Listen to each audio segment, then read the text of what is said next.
So you're planning your trip to Walt Disney World. The big question is, what hotel will you stay at? Well, today, I'm gonna give you those answers. These are my picks for hotels to stay at Disney. Before I get into that, be sure to like and subscribe to come along with Sean for all sorts of theme park content. There are 3 kinds of hotels in Disney World: value, moderate, and deluxe. I'm gonna start off with my top 3 value resorts. At number 3, Pop Century. Pop Century has Skyliner access, a sky gondola that gets you to Hollywood Studios and Epcot, but you'll have to take a bus to the other parks. Pop Century has fun statues of Disney characters and toys from different decades. The rooms in the areas of the resort are themed to different decades: the 50s, 60s, 70s, 80s, and 90s. These rooms cost anywhere from the high 100s to mid 200s dollars a night. On the downside, it's a bit dated and the rooms are pretty small. At number 2, All-Star Movies. Just like Pop Century, this resort has great statues, including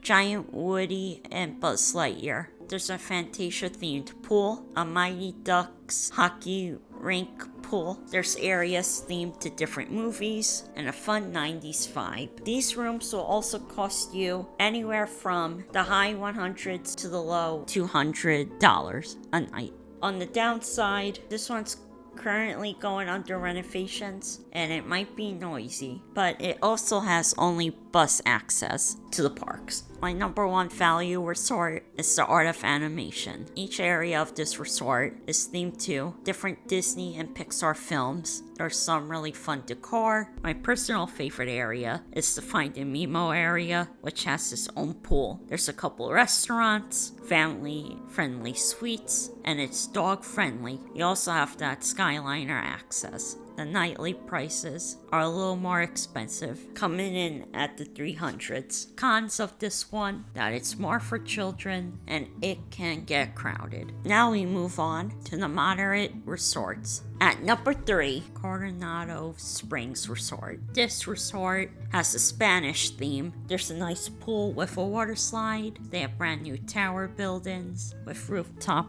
dining. There's lots of events there, and the prices go from $200 to $300 a night, with newer rooms costing much more. This resort is very large, so it can be tough to navigate. It's not close to any parks, so you're gonna need a bus to get there. Number 2, Port Orleans. This resort has a New Orleans look and feel. It has ornate decorations, a lot of restaurants, including a dining hall. It's closest to Disney Springs and it has Friendship Boat access. The prices come in mid to high 200s. You must use a bus for this one. It's not close to any of the parks. And my number 1 moderate resort is Caribbean Beach. Caribbean Beach has great music that puts you in the island mood. It has fun decorations, a little beach area. It's split into different countries. There's a Sebastian restaurant and you got that Skyliner access. This one costs from $250 to $350 a night.